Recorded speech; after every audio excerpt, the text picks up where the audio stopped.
প্রিয় দর্শক, শ্রোতা ও ভাই বোনেরা, আজকের এই মহান দিবসে বাংলাদেশ চলচ্চিত্র উন্নয়ন কর্পোরেশনে এখানে একটি মহতী অনুষ্ঠানে আমাদের মাঝে উপস্থিত অভিনয় শিল্পী, যিনি তার অভিনয় দিয়ে মানুষের মন জয় করেছেন, এমনি একটি অভিনয় শিল্পীকে আমরা আজকে আপনাদের সামনে উপস্থিতি আজকে এই মহান দিবস উপলক্ষে এবং ঈদ উপলক্ষে দুটি কথা বলবো।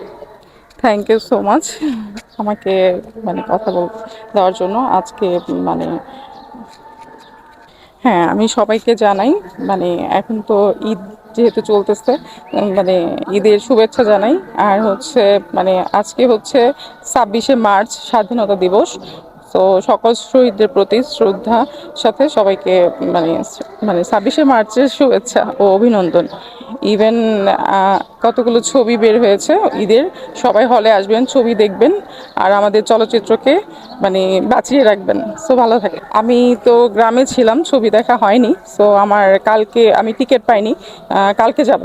আমার ভাইকে বলেছি যে টিকিট কেটে রাখতে, আমার দেখা হয়নি, বলেছি শাকিব খানের ছবি দেখার জন্য। সো ওটা কেটে রেখেছে। হ্যাঁ, অবশ্যই সবার শাকিব খান তো কি বলবো, সুপারস্টার। সো ওর অভিনয়, তারপর হচ্ছে সবকিছুই ওর ভালো লাগে। আমি হচ্ছি চিত্রনায়িকা সন্ধ্যা চৌধুরী। আমি একেবারেই নতুন। সো আমার সামনে আমার একটা সিনেমাতে সাইন করা হয়েছে, যদিও এখন নাম বলা নিষেধ।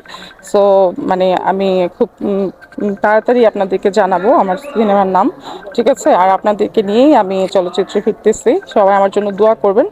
ভালো থাকবেন, সুস্থ থাকবেন। আল্লাহ হাফেজ। যারা অভিনয় করে আজকে, এই অভিনয় শিল্পীরা যারা আজকে এসেছেন, তারা হয়তো ভবিষ্যতে আপনাদের মনে আরও ভালো ভালো এন্টারটেনমেন্ট দিতে পারবে। ওনারা যত কাজ করবে আপনারা তত এন্টারটেনমেন্ট পাবেন। তাই আমরা চাই ওনাদের ছবি হলে মুক্তি পেলে আপনারা নিজস্বভাবে সিনেমা হলে গিয়ে বসে ওনাদের ছবিগুলো দেখবেন এবং বাংলাদেশ চলচ্চিত্র উন্নয়ন কর্পোরেশনের পাশে থাকবেন, এই অভিনয় শিল্পীদের পাশে থাকবেন।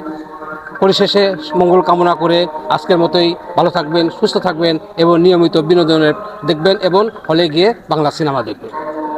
আল্লাহ হাফেজ।